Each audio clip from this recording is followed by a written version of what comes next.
Clouds TV. So any man called does not behave it like it is him, you are a puppet. People will never understand you. People will never be there to love you. You will not be loved by people.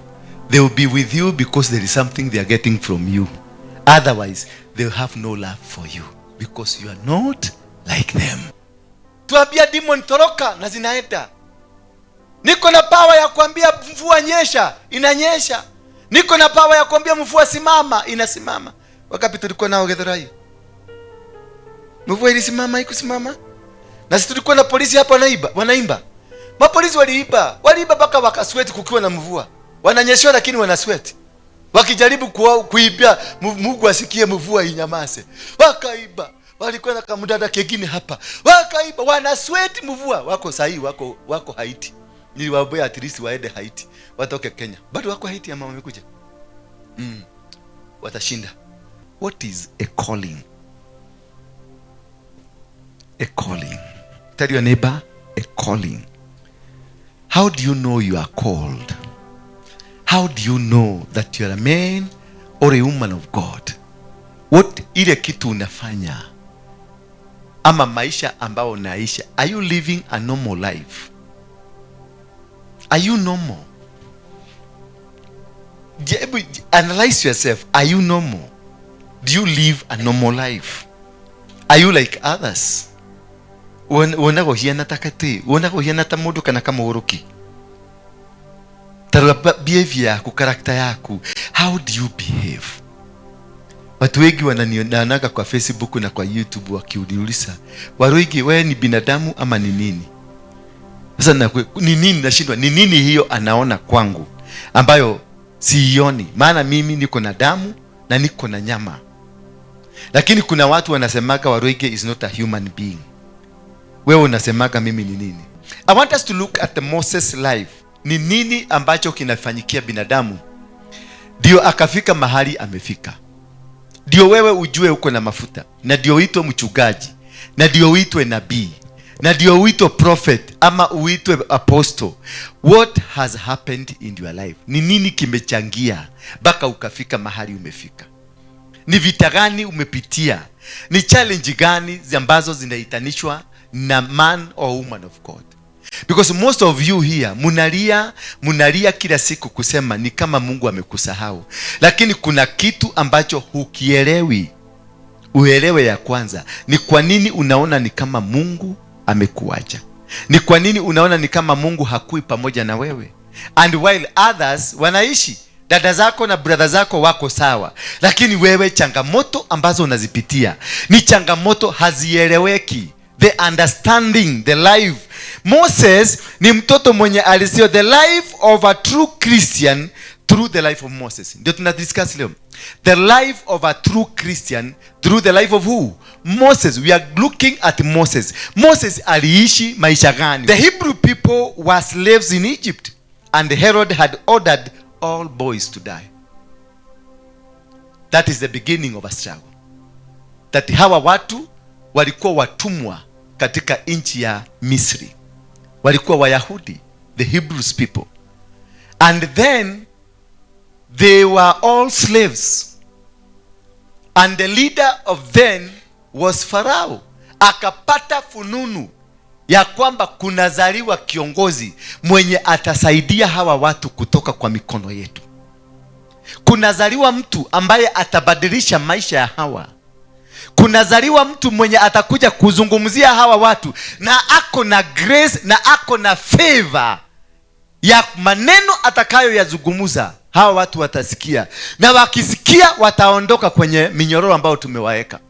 Favor, mwambie mtu karibu nawe favor. Tell your neighbor favor.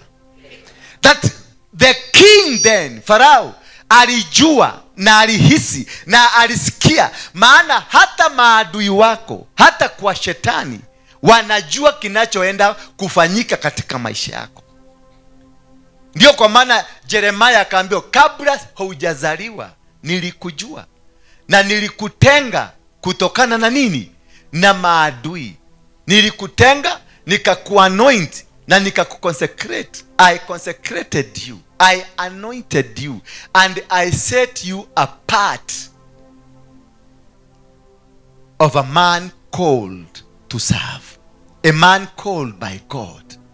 The beginning of your journey is that you are not a normal person, because Mungu hata kabla baba ya Jeremia na mama ya Jeremia wakutane, already huyo mtu alikuwa amezaliwa. Kabla baba ya Jeremia na mama wa Jeremia, the shosho, kabla wakutane, Jeremia alikuwa already ashazaliwa. Kabla baba ya shosho na mama ya shosho za upande wote mbili, Jeremiah had already been anointed, consecrated, and set apart. So how do you behave when you are set apart? Being set apart, you are not part of the congregation. Being set apart, you are not part of us here. Umeondolewa, umetolewa. You are not part kwenda huko. He is now not part of you. Ametolewa kutoka katikati yenu na nimemweka kando. Meaning ile maneno dhina hau nikiwe jiviche hapo. Meaning huyu mzee, whatever we will be doing here, he is not part of here. But why has he been put apart? By who? Why did I choose him? Nimemtoa hapa nikamweka apart kule kwa sababu kuna kazi nataka afanye. Nimemweka kando na nyinyi ndio asikae kama nyinyi, ndio wakati atakuja atawazungumzia mtamsikiliza. That is why ukipata degree unaondolewa katika jamii, unapelekwa university. So wakati tutakuja kama umevaa ile kofia, tutarudi kusema, tutapiga vigeregere kusema amekuwa graduated. So this man now is set apart. Ako kando dahiana tainywe.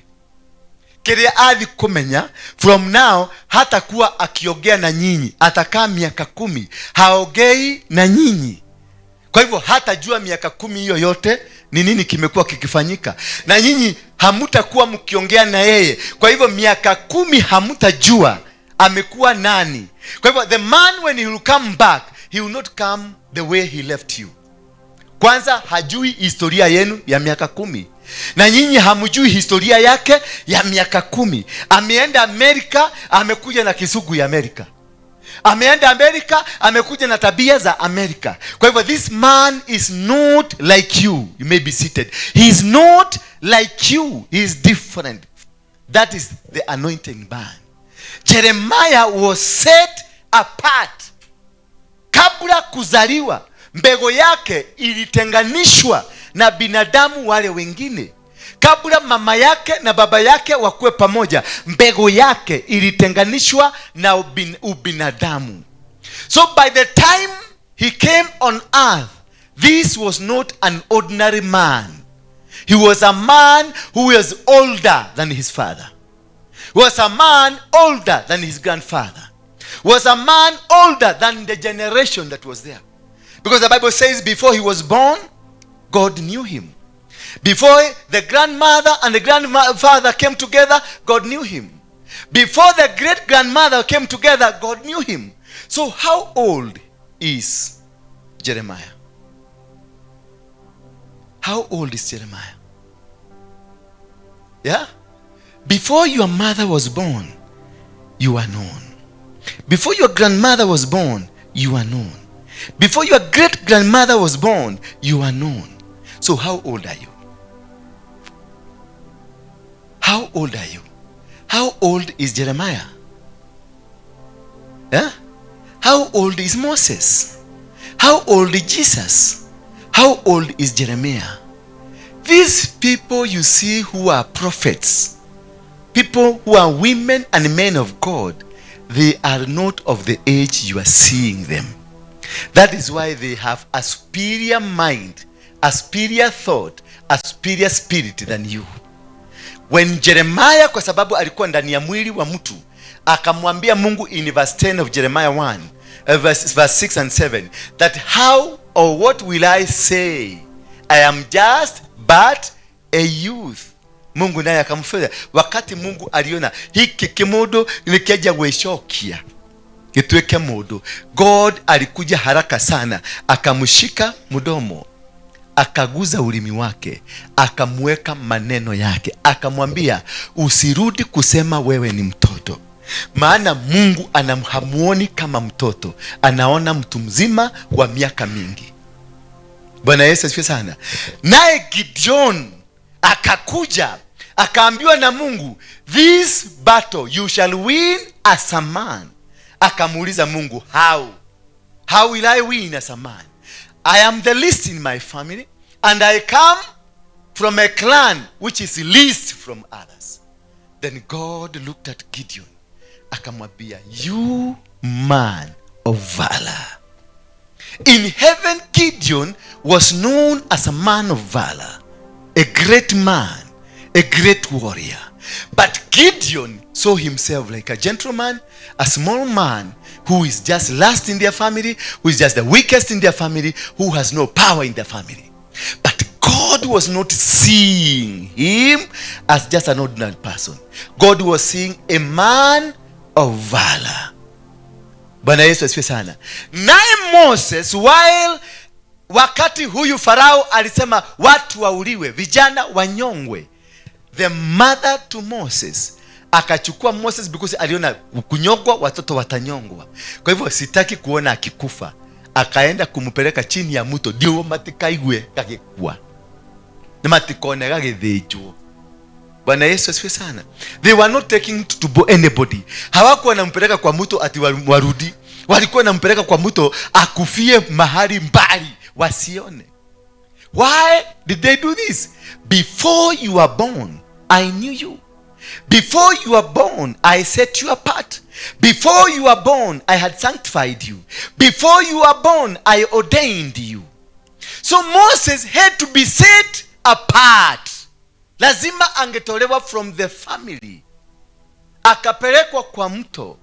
Alipopelekwa kwa mto, naye mtu wa kumulinda, mtu wa kumulea, akatengenezwa kutoka kwa nyumba ile ile ambayo inapanga kumumaliza. Msichana wa huko akateremka, wakaenda kuchota maji. Kufika pale wakapata kitoto kinalia.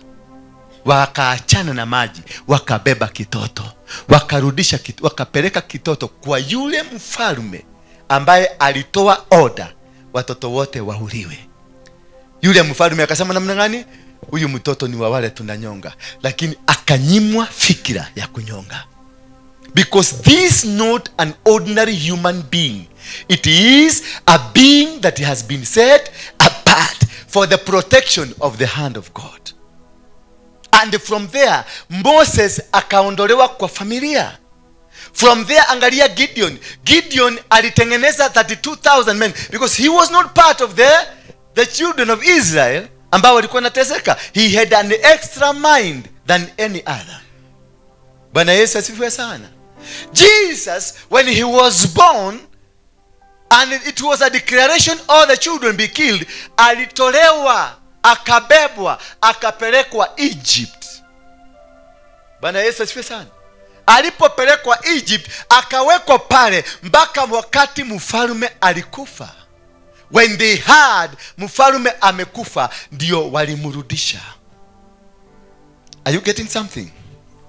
That people chosen, they are not ordinary people. People chosen, DNA yao si ya binadamu.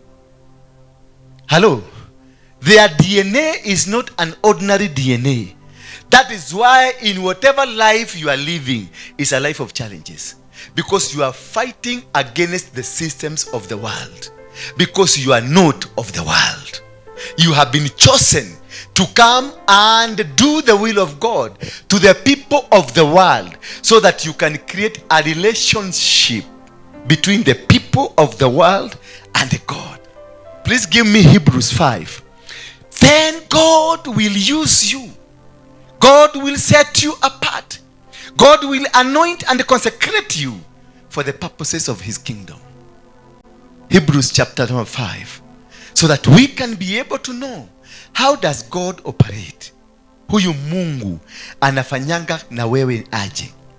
When I see members of this church, I don't see ordinary people, because I don't deal with ordinary people. I see people anointed, people set apart, people consecrated for the purposes of the kingdom of God. You are not. Hebrews 5 verse 1. For every high priest chosen from among men is appointed to act on behalf of men in relation to God. He is appointed, chosen from among men, then appointed to act as God to men in relationship to the requirements of God. That you are a representative of God. You have been chosen from among men. Wewe ni ambassador. Umechaguliwa katikati ya Wakenya. Uende Jerumani, uitwe ambassador of Kenya. Upeperushe bendera ya Kenya on behalf of the president of Kenya. Are you getting me? Therefore, for every high priest is chosen from among men. Kwa hivyo, he has already been plucked from men. Kwa hivyo, mienendo, tabia na karakta zake si kama za watu wale wengine. Ndio uchaguliwe, kuna kitu kilionekana ndani yako. Kuna kitu uko nacho ambacho hakiko na wale wengine. That for every high priest chosen from among men is appointed to act on behalf of men. Kwa hivyo, amechukuliwa kutoka kwa binadamu. He is going to be acting on behalf of men in relation to God. So he is above any other. He is superior to anybody, because that is why he is able to act for behalf of you. Ni unawabeba, ninawapeleka kwa Mungu, na Mungu ananisikia. Kwa hivyo, niko na akili nyingi kuliko nyinyi. Niko na uwezo mkubwa kuliko nyinyi. Niko na mdomo ulio na power kuliko nyinyi. Niko na nguvu zingine ambazo hamna. Ndio kwa maana nikachaguliwa kutoka kwenu. Ndio maneno ya Mungu yanayohusikana na Mungu, na napoyatoa yanakupata. Because I'm not an ordinary person.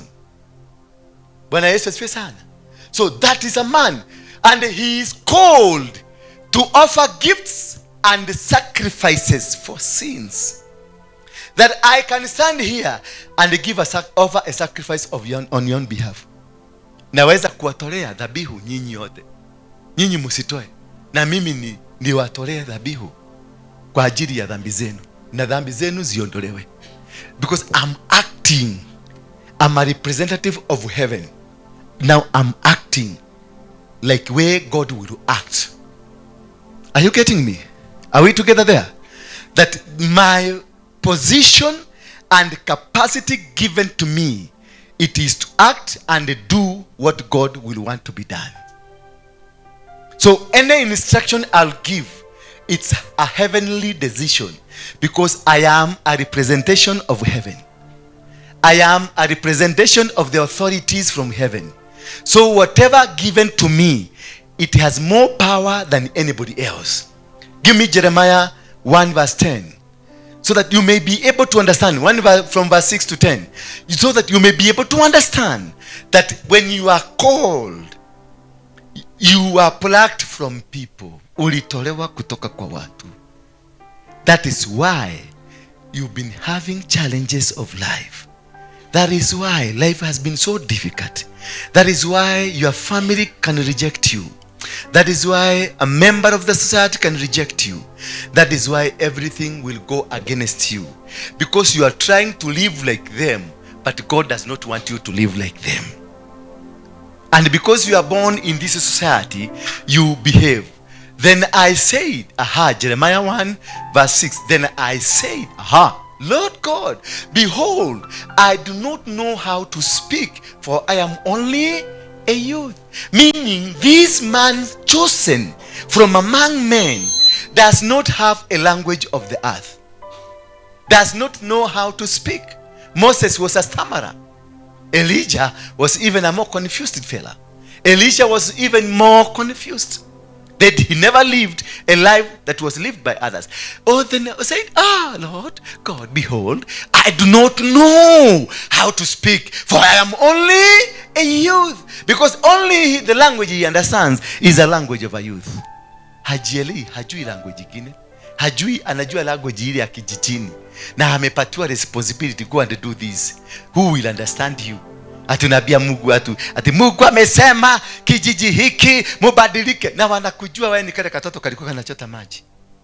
So he went and told them, I do not know how to speak.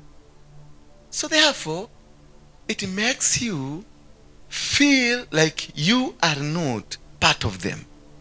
But the Lord said to me, do not say I am only a youth. That's God.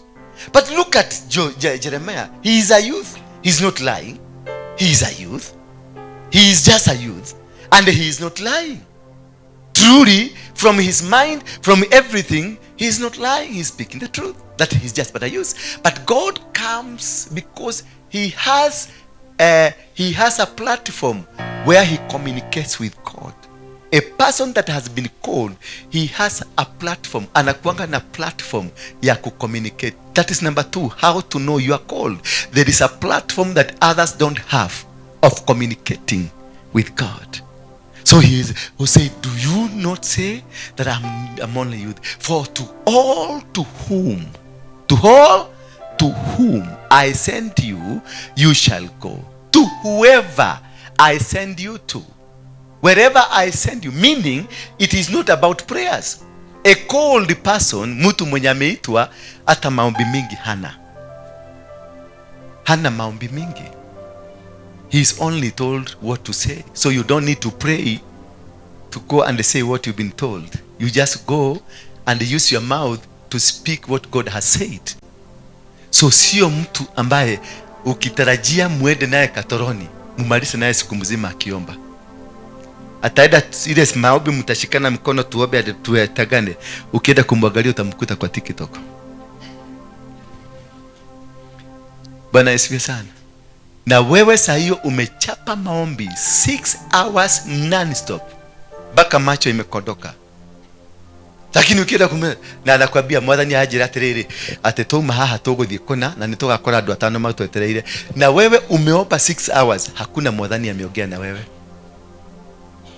You are still blind. But this man umekuta kwa TikTok.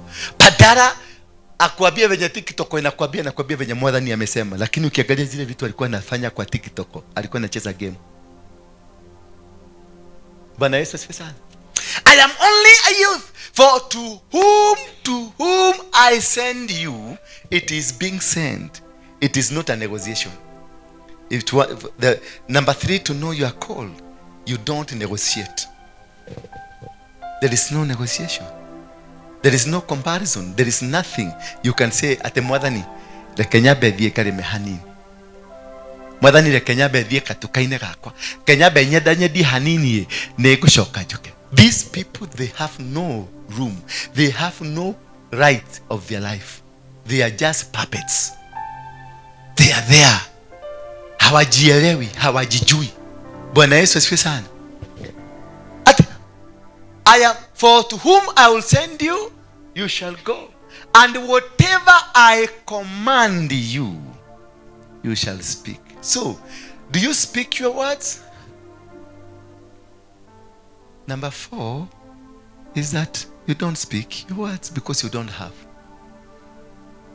You don't speak your words because you don't have. Utakaa na huyo mtu kama huyo, utakaa na yeye atakubotu. Maana utafikiria umepata mtu wa kupiga story, unajikuta uko peke yako. Aliondoka, ako na mambo yake, hata anabebwa, mnakaa hapo unaona body, lakini alishabebwa na medwa. Bwana Yesu asifiwe sana. And whatever I command you shall speak. that it is a command. You are just but a puppet. Be not afraid of them. Hello. So number 5, they are not cowards. Hello. Be not afraid of them. For I am with to what? To do what? So this, you have been given a capacity that is not yours. So you will deliver whether you like it or not. Hallelujah. You have the capacity. Whatever you say shall come to pass. It is about delivering. Because the Lord is with you. Meaning huyu mtu hata kwa maombi usimusikumilie sana, because unajua tunaobaga sana because God is not with us. Do you know why we pray? Trying to bring the presence of God. That is why we need intercessors, that they bring the presence of who? God to us. But these called people, they are walking with God on a daily place. Mahali popote anatembea, Mungu anakuaga hapa. Because he said, for I am with you to deliver, says the Lord. 9, please. Now here, he commissions. Then the Lord put forth his hand and touched my mouth. And the Lord said to me, behold, I have put my words. So any man called does not behave it like it is him. You are a puppet. People will never understand you. People will never be there to love you. You will not be loved by people. They will be with you because there is something they are getting from you. Otherwise, they will have no love for you because you are not like them. Then he says, 10 please. Then he has commissioned you. See, I have set you this day over nations and over kingdoms. See, I have set you. So you are not yourself. You are grounded. Number 6, you are grounded by the authorities of heaven. You are not yourself. You are grounded by the authorities of heavens. So whatever you are commissioned to do, it is not in the will of man, but in the will of God. Therefore, in your life, you will always be going against others. In your life, you will always be opposite. Where people are going this way. For them, unaenda hivi. For them, they are going this way. You'll be going opposite. They will not be able to understand you. And it's not necessarily they understand you. Only what they are supposed to do.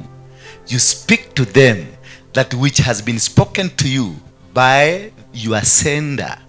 Because in your mouth, there is an authority, which if you use it properly, any challenge of life you have, you are capable of destroying it. You don't need a pastor to pray for you. You don't need a bishop to pray for you. You don't need anybody. You need to mention it. You need to commission it. Because already you have been commissioned by God.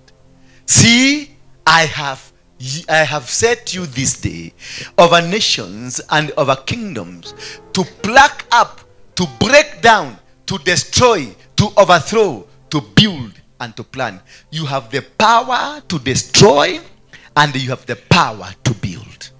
So the problem you are facing at home today, the challenges you are having with your husband, with your wife, with the people around you, you got the power over them. Whatever you will do to them, it will be commissioned in heaven. Whatever word you release to them, it is commissioned. Because you are not an ordinary person. You are a person chosen from among men to represent the will of God to men.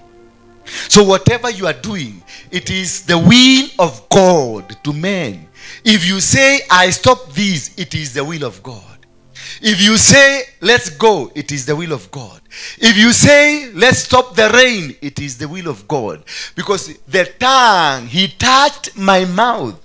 removed every human words from my mouth, and he put his new word. So I am renewed, and I cannot conform to the things of the world, because I am renewed. Anything that was in me was removed, and God put a new thing, new words in me. That is why I don't agree with my brothers. That is why I don't agree with my sisters, because I don't speak of me or things that are mine. I speak things that are of God. And when you are speaking the things that are of God, you speak the opposite of the will of men. Hello? Are we together up to there? We are understanding a calling, so that you can be able to understand why they hugged you, so that they can be able to understand why you are so confused, why your marriage cannot stand, why business cannot accept you, why people, they still look at you and they see like you are abnormal. How the life you have lived since the young boy or young man or woman, how you have lived, it is not ordinary. You have lived by the grace of God, because the words that you speak that are of human, they were removed. What is in you, it is what God. So if you come to a place like this one, and the words of God that you have been put today, it is you to hate sin. Whatever you rise up to say, people of God, turn to God. Simple. You don't negotiate. You don't agree, because you are not an ordinary person. Wewe si mtu wa kawaida. Ndio kwa maana umejikuta mahali kama hapa. Wewe si mtu wa kawaida. Ndio kwa maana hata katika uzeeni wako kuna kitu kinachotendeka. Unajikuta kanisani.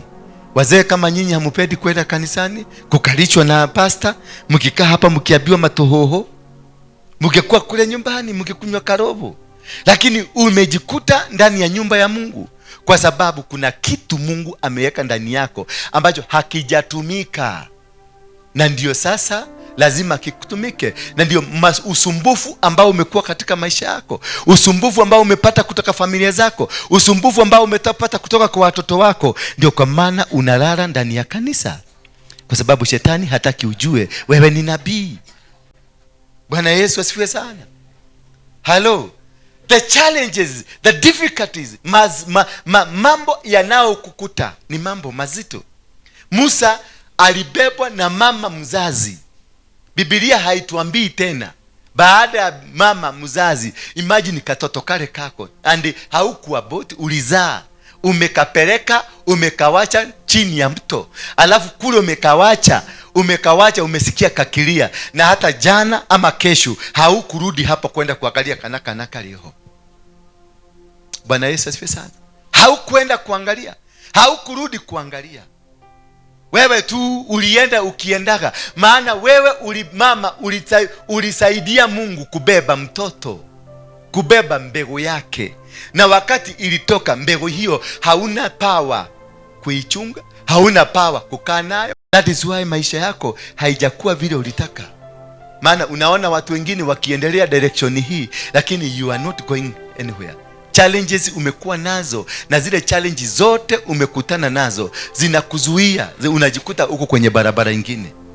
Mimi mwenyewe nikizaliwa sikuja venye kama wengine walikuja, nilikuja kama nimesimama. Lakini cha ajabu ni kwamba nilikuwa kwa miaka 12, miaka 13 nilikuwa kiongozi wa maumbwa. Maana nilikuwa na uwezo wa kuita mbwa zote za kijiji zinanifuata. Unauliza nikiendeleka. Hata mtu alikuwa naona nikipita ama nikisikika wanafugia maumbwa, lakini zitapika duru mpaka ziachiliwe, maana kiongozi wao amekuja. Tukienda mahali kule kuchunga ng'ombe, mvua inyeshe mahali nitaenda kukaa, zote zilikuwa zinakuja zinazingira, zinanikafa, nalala chini zinanikafa. Mvua hata ikinyesha mimi sitanyeshewa, maumbwa. Bwana Yesu asifiwe sana. How nilikuwa na communicate nao, kuna kasauti nilikuwa natoa, na hako kasauti nikitoa zote zinanisikia, because I could hear their languages. zikitoa hizo woo woo woo, I could understand anataka nini, na ningesema huyo areda kina, na hivyo ndivyo alikuwa anataka, because I had been, nilitolewa akili za binadamu nikawekwa ya kusikia wanyama, na nilikuwa na uwezo hata kusikia ndege zote zikiwa karibu na mimi, ningesikia wanataka nini, wanazungumza lugha gani. Bwana Yesu asifiwe sana. Maumbwa nilikuwa nasikia wanga zinaongea kama hivi tunaongea. Wanyama wote wanaongea, ng'ombe wanaongea na ng'ombe, mbuzi wanaongea na mbuzi, the way we are speaking. So nilikuwa na interact na ninajua kile wanataka. Bwana Yesu asifiwe sana. Hata wakati wao veterinary walikuwa nakuja, walikuwa nikikuja nawaambia hii ng'ombe iko na minyoo, muipatie dawa ya minyoo. Wananiuliza ulijuaje? Mimi nilisikia wakizungumza wao wenyewe kwa wenyewe, because I am not, kile kitu kimewekwa ndani yangu, kimewekwa kwa utofauti. Musa wakati alienda kwa kichaka, hao wengine wote walikuwa naona kichaka, lakini alikuwa naona moto. Akiangalia hivi anaona moto inachomeka, mpaka akakaribia kutaka kuona hii moto inatoka wapi. Alipokanyaga tu akasikia sauti inamwambia, mahali umekanyaga si pa kukanyaga ovyo ovyo, ni patakatifu, toa viatu vyako. Bwana Yesu asifiwe sana. That is how, and that is why umekosa kuelewana na mapasta wote kule umeenda. That is how, and that is why umekosa kuelewana na waganga wote kule ulienda kwa waganga. Maana kuna wengine hapa nyinyi mumeenda kwa waganga mumekataliwa. Huyu mzee ni mganga, alikuja hapa. Huyu alikuwa amekuja kutumaliza. Huyu unaona hapa. Lakini tangu siku ile alikanyaga mguu yake hapa, tangu siku hiyo alishindwa kutoka hapa. Maana alilete uganga. Alilete nini? Alilete uganga kuja kutukamata, lakini sisi tukamkamata. So what I'm saying, kuelewa mtu aliyeitwa, how do you behave, what is the characteristics ya mtu mwenye ameitwa, ndio uache hiyo maneno ya kutagataga, kurukaruka kwa makanisa. Jeremiah, Mungu alimuuza mdomo, akamwambia usirudi kusema wewe ni mtoto tena. And that's why I normally tell you, mimi nakwambia, mimi ni commander. I'm not your pastor, I'm not your bishop, I'm not your archbishop, I'm not your prophet. I am a commander. Si niko profesa hiye, hapana, nikukwambia hiyo kitu isimame, full stop, imesimama. Because nilielewa ulimi huu hauzungumzi maneno yangu, unazungumza maneno yaliwekwa ya Mungu. Kwa hivyo si mimi nanena, ni Mungu ananena. If you are able to understand that is how powerful you are, that is how strong you are, you will not be worried of anything. Moses aliulizwa na Mungu, ni nini umeshika na mkono? Akasema nyitete kama kwajo kama dhegi. Akaambiwa agusha chini. Karibu aguka chini, kakakuwa nyoka. Did he pray? Aliomba? Hakuomba. Most of the problems and challenges we have, they don't need a prayer from you. They need a command. Tuambia demon toroka na zinaenda. Niko na power ya kuambia mvua nyesha, inanyesha. Niko na power ya kuambia mvua simama, inasimama.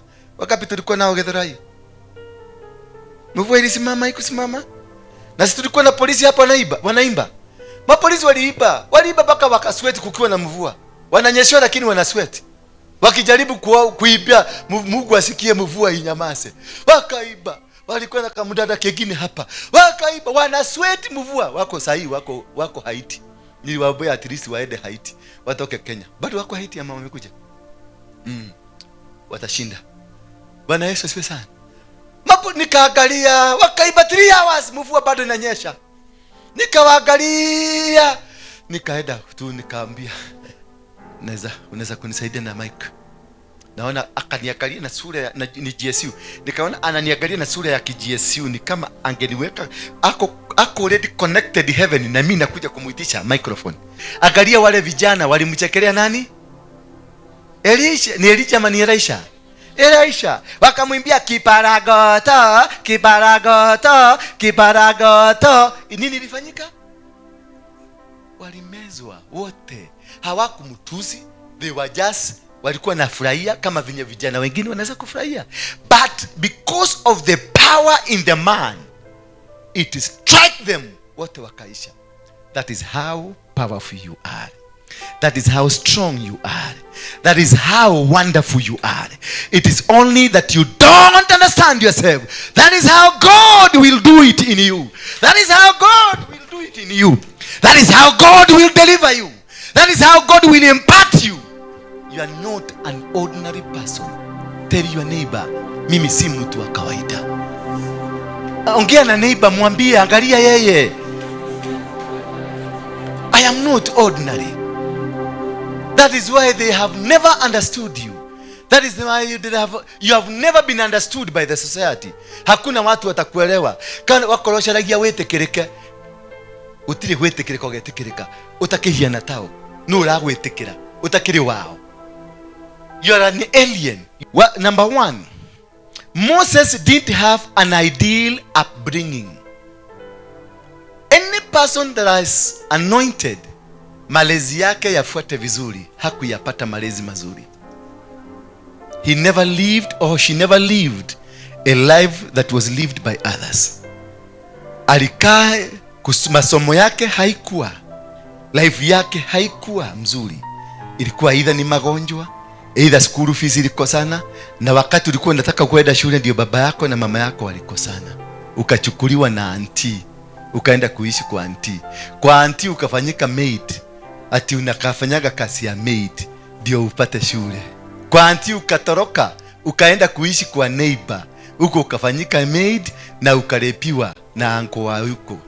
Katika hiyo hali ukachukuliwa na mtu good Samaritan, wakakuweka kwa home, ukaenda kulelewa kwa home. Ukapata msugu akasponsor masomo yako. That is the kind of the life mtu mwenye anako na anointing anakaaga. You don't have an upbringing that is normal. The Hebrew people were slaves in Egypt, and Herod had ordered boys to be killed. Moses ended up being adopted by the pharaohs. He was adopted. Look at your life. Do you qualify? Do you fit in that life? Number two, Moses made serious mistakes in his life.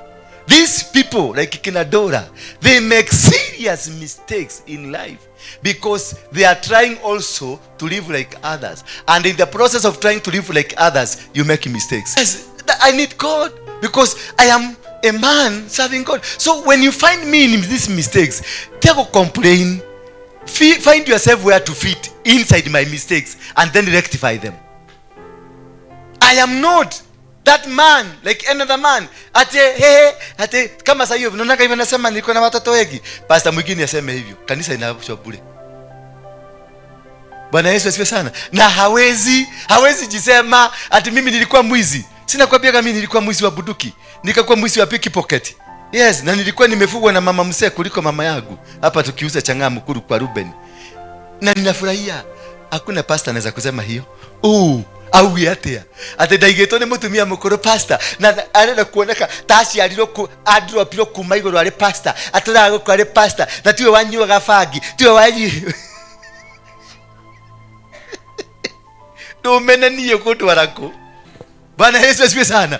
Usipepeleze buda kwa mteremko ate nie ndandire kwa pastor sio na mani digata dakame yako ni goro yako ni raregire ndothie kwenda huko endo katafuta ndio usalie goro ya njege mutonyane nao ndio kufukuza wende gukiri nake tubetwo twi hamwe na no tugucamania na no tukwendana na no tugutwarana. Usipepeleze ati ni kwenda rafiki yako. Kwa nini? If you have not been called to serve with me, potea. Eziwezi. Nyina gukukuria mateke na gudio thie. Ukitumetwo ukionyarire.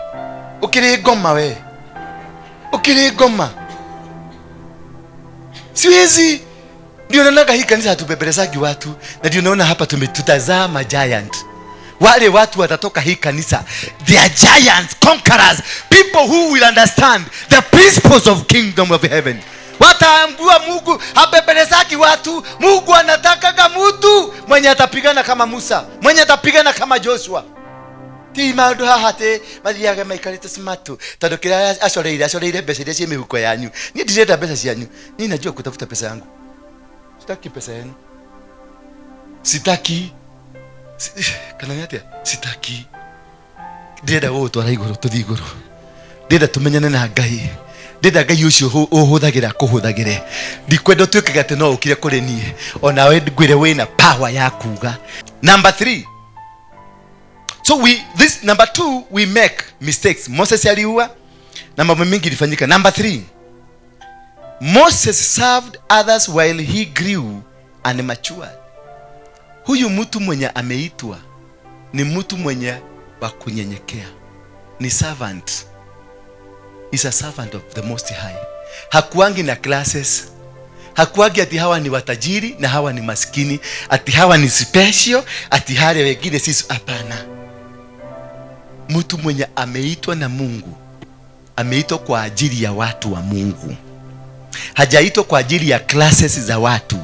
Ameitwa kwa sababu ya chokora, ameitwa kwa sababu ya wazee kama wale, ameitwa kwa sababu ya maskini, ameitwa kwa sababu ya kila mtu. All of them are equal.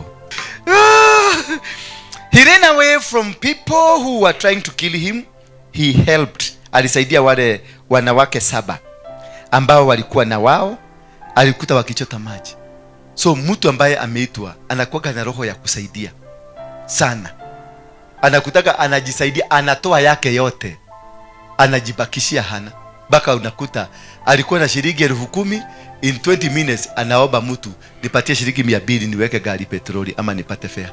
They are givers. They are people who help in the society. Number 4, Moses was called to do something beyond his natural ability. Bwana Yesu asifiwe sana.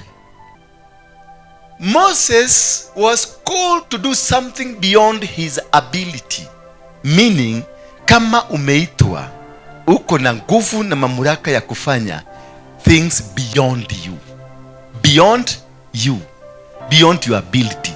Nikiona adu mamaka wanashangaa na matendo ambayo umefanya.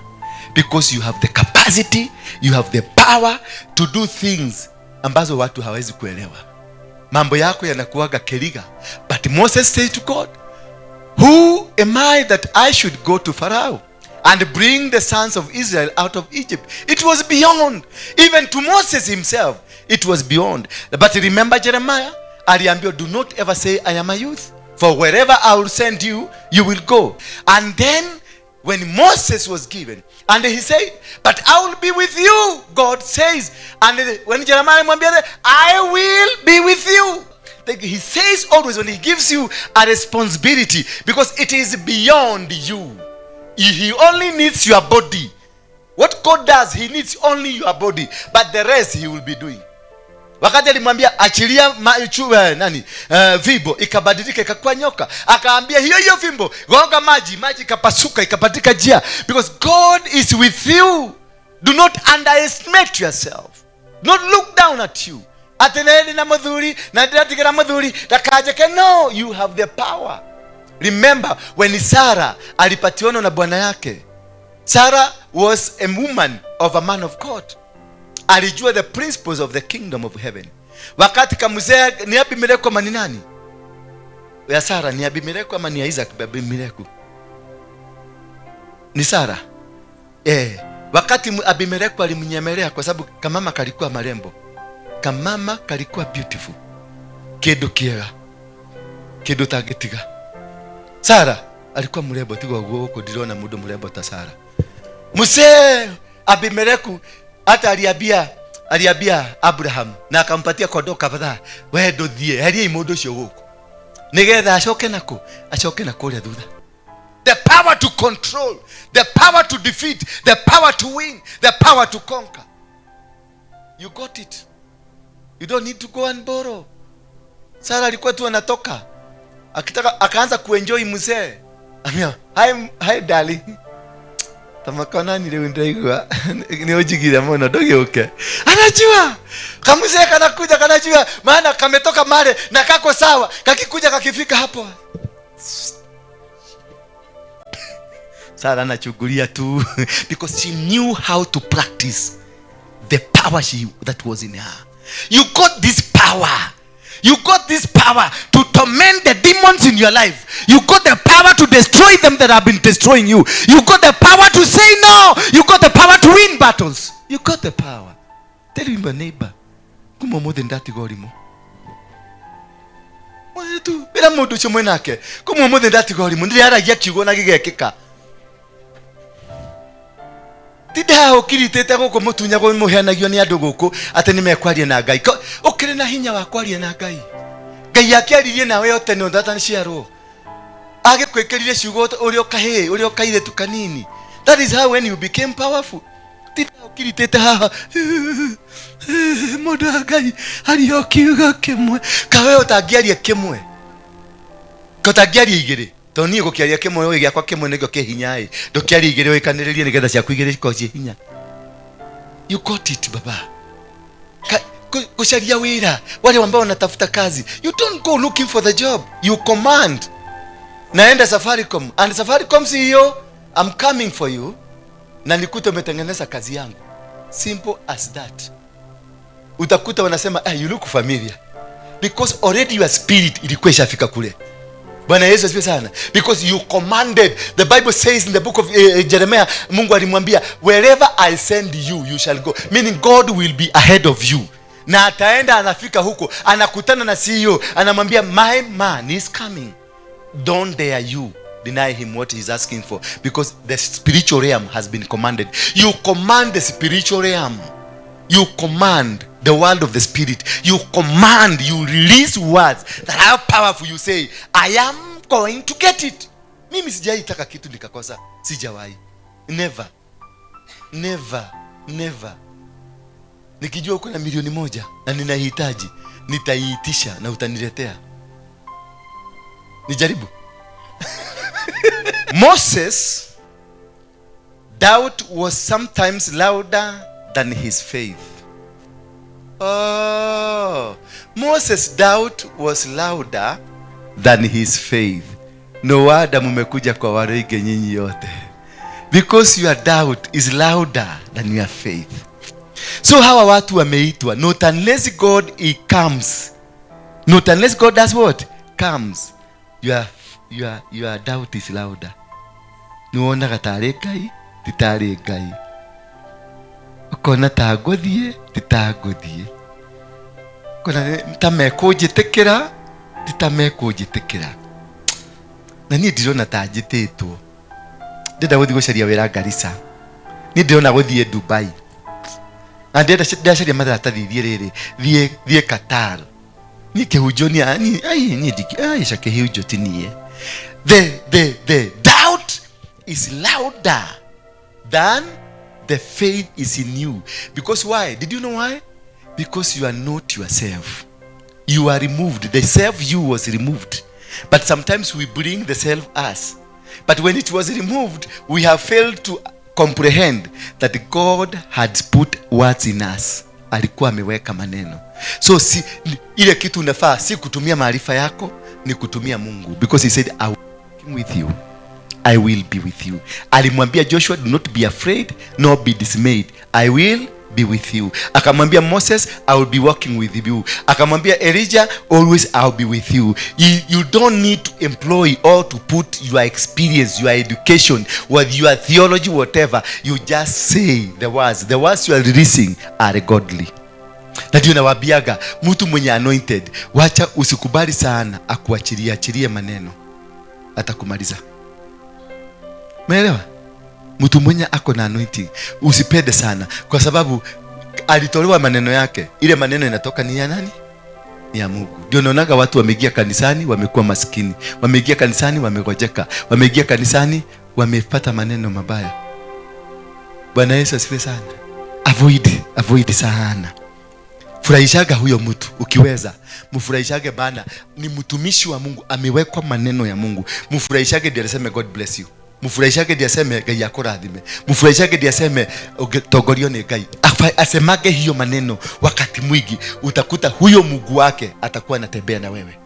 Maana ameachilia maneno kwake. Now God is a promise keeper. He will not allow his words to go into waste. Bwana Yesu asifiwe sana. He will not allow. He will always. So furahishaga. Hata ukiwa na ka 50, utuma, nitumie tu kwa pesa yangu. Nitumie ka 50. Nitaachilia maana nitasema God bless you. Githi kunywa gathubu na hau mongetho. Kunywa gathubu gacokia gathu kagahe na ndina twana twega tundoraga. Na no ka 50. Ugigekera kokona. Moses' doubt was sometimes louder than the faith. His argument with God centered around 4 main doubts. The argument mnakuanga nayo is centered in 4 areas ambayo naenda kukwambia. Ile doubts mnakuanga nazo. Doubt number 1, what do I do or what do I say? Moses aliuliza, nitasema nini? Nitawaambia nini? Number 2, doubt number 2, what if dakinya kumadege? What if? What if muthuri wakwa neko ngiria guthie? What if gokinya kwa, what if ate nimetumwa niende nikabia polisi wako na message, what if nikifika huko wanishike? What if ndaenda kwa waruigi anitukuse na niojua ni wamugike?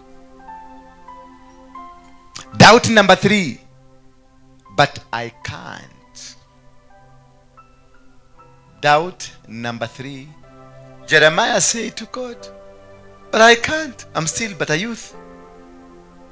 But God came and told him, do not say I am a youth. For what I will tell you, you shall say. And then he touched the mouth. So what you didn't know is that your mouth has already been touched. And doubt number 4, surely not me. Na hii sana sana inakuwaga na wasichana. Kama sasa nitogose Josephine nimwambie want to marry you. Atauliza, Kai, why me? Yani kanithe yongima ona noni, why me? Yani yeye huko ndani amekubali, lakini ni ile kaluga why me, kwa sababu anataka kujionyeshana ni kama ako strong. That is what normally happens with those people called. They ask those questions. Why me? Nie ndikihota, nie siwezi. Halo, mpaka hapo tumefika. Wagapi wako na hizo doubt 4? Ina tu mkono wako. Wamekuwa nazo. Oh, it is because you are called. Ni kwa maana umeitwa. Ondoa the doubt, remove the doubt and let us move now. Kutoka leo gotire nego thiereu. God perfect time being the key element. God's perfect time. Wakati wa Mungu maneno hubadilika. In the timing of God, there will be change in your life. In the timing of God, when God says yes, nobody can stop it. If it has been agreed upon in the heavens, kamati ya mbinguni imepitisha, hata wakuje wanani hawatakuangusha. Bwana Yesu asifiwe sana. Hata wakuje na kishindo gani. I want to assure you tonight that today the heavens have now put a tick on you. Nothing will change. I command, I prophesy to you tonight that whatever that was put into you by God, whatever the heavens wameandika kukuhusu, haijalishi umetoka kwa familia ya waganga, haijalishi umetoka kwa wachawi, haijalishi umetoka kwa watu wabaya, haijalishi umetoka kwa watu walishindwa, kutoka leo wewe ni mtu tofauti. Kutoka leo hautashindwa. Kutoka leo Mungu amekuinua. You are written in the spiritual realm. Umeandikwa kule mbinguni ya kwamba you are different person. Umeandikwa kule mbinguni ya kwamba utashinda.